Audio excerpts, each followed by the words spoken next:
정권 2대에 거친 속박에서 비로소 벗어난 것입니다. 그렇게 그렇게 양수처들이 그렇게 해서 어쩌면 그 자원선이 가장 바라던 것이었을 것입니다. 이 할적 마지막에 적혔던 한들이 사실이 자원선이 바란 모든 것이었던 생각이 드는 것도 그 때문이었던 것입니다.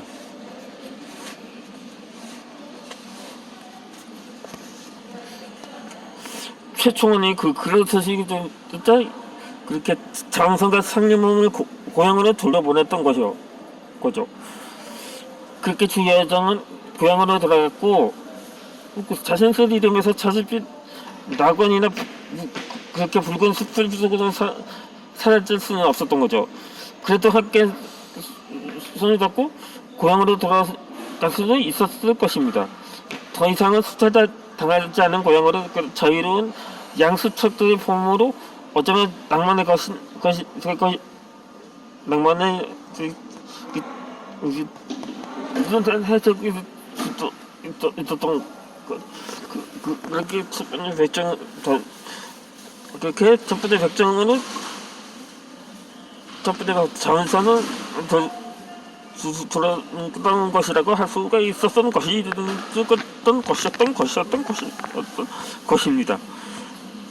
최신의 백성이 그렇게 솔직히 백성이기도 해야 되겠고 하나 동선에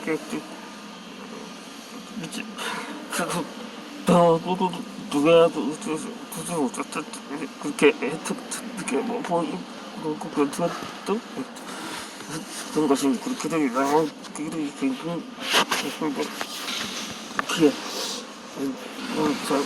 그렇게 얇게 강간한 백성이 더욱 바닥 빠뜨려 보였는데 자기 포용하고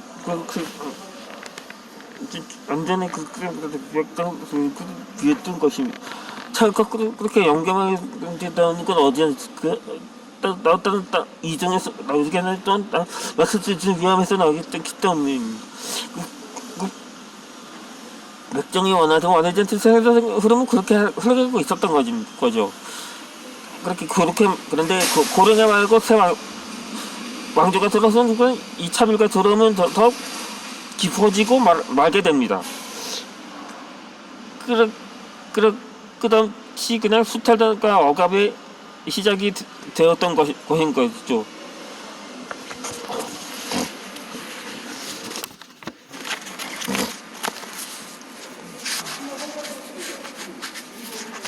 그렇게 백정이 되려 했더니 백정이 되고 말았던 것입니다.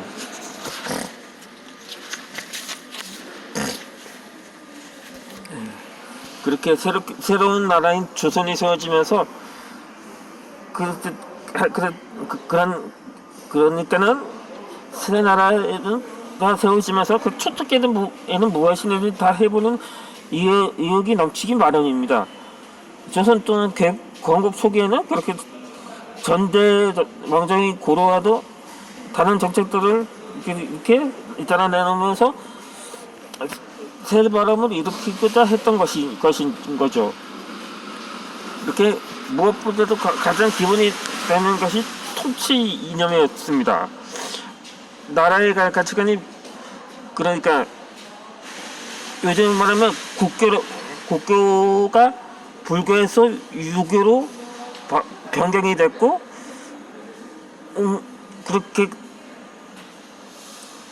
그렇게는 새로운 종교의 틀을 마련하게 되었던 거죠.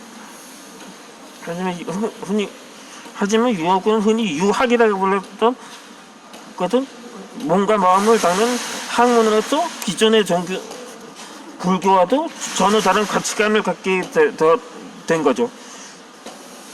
그러니까 불교가 전승의 불을 씻고서 자비성을 가고자 했다면 유교는 사는 동안 몸가짐을 바르게 하고 도덕적이고 어들게 쓰는 것을 기본으로 한 것입니다. 그렇게 해서 그러니까는 불교와 유교가 굉장히 차이가 낮다고밖에 볼 수가 없는 거죠. 그렇게 종교가 아니라 학문을 다스리는 세상이기도 합니다. 되었던 것입니다. 개인의 혜택이 아니라 이날의 취급을 중요한데 이세나도서는 그렇고 서는 것을 보여줘야 했습니다. 그래서 그런 것이 정치의 민본주의, 정치의 능본주의자였습니다. 백성이야말로 나라의 기원이라는 만본주의에서 주장층입니다. 천하 무슨 백성이 천하니 전세는 특정 승자야말로 가장 모든 그 정치의 표현이었던 것이 이 생각이 이 생각이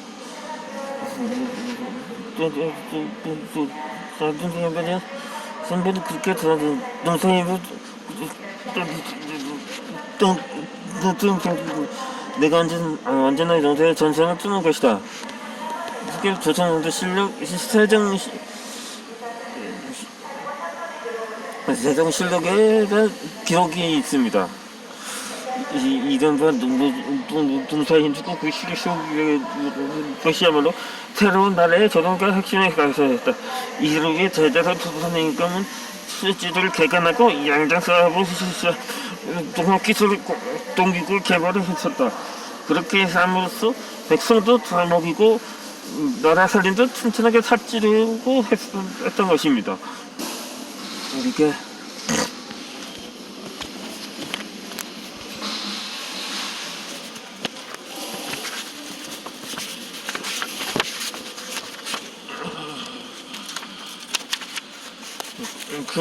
그렇게 농본주의에서는 백정도 예외가 아니었습니다. 조선은 또는 부도 지지 않고 또는 이적을 용납하지도 않았습니다.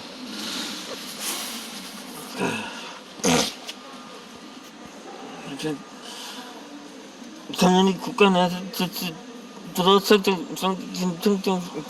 이렇게 됐다는 그래야 그렇게 해서 조선이 왕전에는 또 백정 특시 백정 정치기던 시절을 했던 것입니다. 이른바 최민화의 시대 정치기 시작이었던 것입니다. 당시 조선은 초기까지 백정은 여전히 백정이었습니다. 나라가 바뀌었다고 하루아침에 밑바닥 선까지 바뀌는 것은 아니었으니까요. 그렇게 당시 백성들은 하루 멀고 바뀌었습니다. 그런데 이 백성이란 말의 유랑이 백정에서 유래되었다고 보는 시각도 있는데, 그 백성 즉 받침자 하나 차이거든요. 백성이란 그 숫자에 점 하나만 찍으면 트럭에 무대를 익혀 죄송합니다. 어찌되었든 그 백성이나 백정이나 그 사람이 별반 다르지 않았다는 그 증거이기도 한데, 그 조선 초기에는 여전히 화척이네 제인이라 불렀고, 그들이 백정이라는 이름을 정식으로 갖게 된 것은 훗날의 일이었습니다. 조선 개국의 1등 공신이 한 명이었던 조주는 이미 고려말의 제인과 화척 이야기를 한 바 있었습니다. 고려사의 조준 여전을 보면 화척과 제인은 동정짓지 않고 가만히 앉아서 백성들의 조세로 먹고 사는 자들로서 일정한 세계 위에서 행진도 없이 일상골짜기에 모여 살면서 거짓으로 외적이라 칭하고 있습니다. 향후 우려할 만한 세력이니 빨리 조치를 취하지 않을 수 없습니다. 이렇게 조준은 과연 똑같은 상수로 조준이 세워진지 꼭 1년 만에 다시 올렸던 것이죠.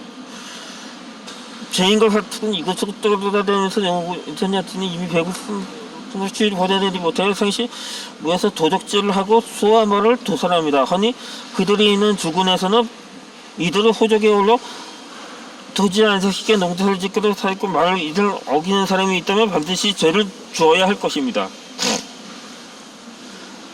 그렇게 조선 실록이 태조실록에서 이 기록문입니다.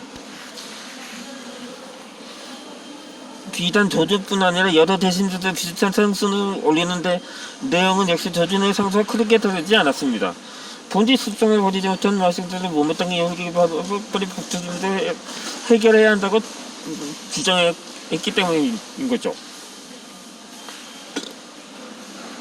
그때 저 교수는 그 말을 상수문에서 이것도 떠들이 농어물이 있었지 않는다는 표현에 좀 자세히 풀어내 놓았습니다. 그렇게 황심이라는 인들은 고려에서 조선으로, 불교에서 유교로 바뀐 세상에서 백정에서 가장 큰 근로를 적용했던 것입니다.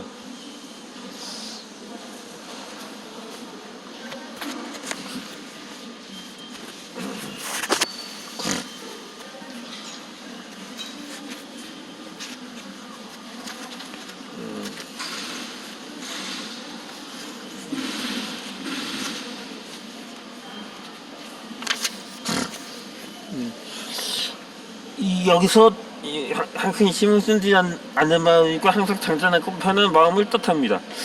항상 마음이 편안하려면 어떻게 해야 할까요? 일단 마음이 편해 바로 배가 불러야 하는 거죠. 그렇게 당연히 재산이 있거나 그렇게 이것을 가능한 직업이 있어야 하는 겁니다. 일거를 항산이라고 했는데 그때 사람도 누구나 항산이 있어야 거기서 배부라서를 하고 그래야 단순한 마음으로 항심을 지낼 수 있었다는 거였죠. 이는 맹자가 한 말이기도 합니다. 그 맹자가 양나라 해왕에게 이런 말을 했었습니다. 무릇 백성들에게 항산이 있어야 합니다. 항산이 없으면 항심도 없습니다. 그런데 항심이 없으면 이렇게 또 누군가 물었죠. 이에 맹자는 항심이 없다면 진실로 방자하고 치우치며 사악하고 사치스러운 것을 하게 될 것이라고 그렇게 대답을 했던 것입니다. 그러니 참된 군왕은 백성의 행심을 갖춰도 잘 보살펴야 한다는 것입니다. 그래 함부로 방사건에 치우치거나 사악하지도 사치도 하지 않는 거죠. 거기에 맹자가 말하는 인해정치, 왕조정치의 핵심도 있었던 것입니다. 근데 조준은 백정은 항심이 없는 자진이라고 딱 잘 말했던 거죠. 상생이 없다는 것은 먹고 사는데 필요한 재산이 없었다는 말입니다. 백성들에게도 재산이 구리전의 사람들이 오로지 그렇게 천한 재주로 치졌을 뿐이죠. 제대로 된 직업이라고 보지도 않았던 것입니다.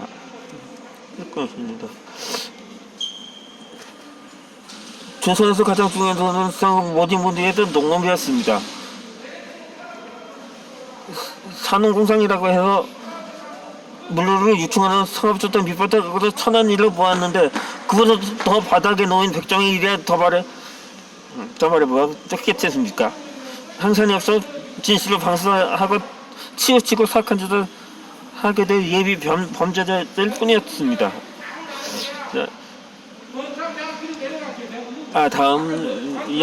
다음에 이어서 영상에 올려드리도록 하겠습니다.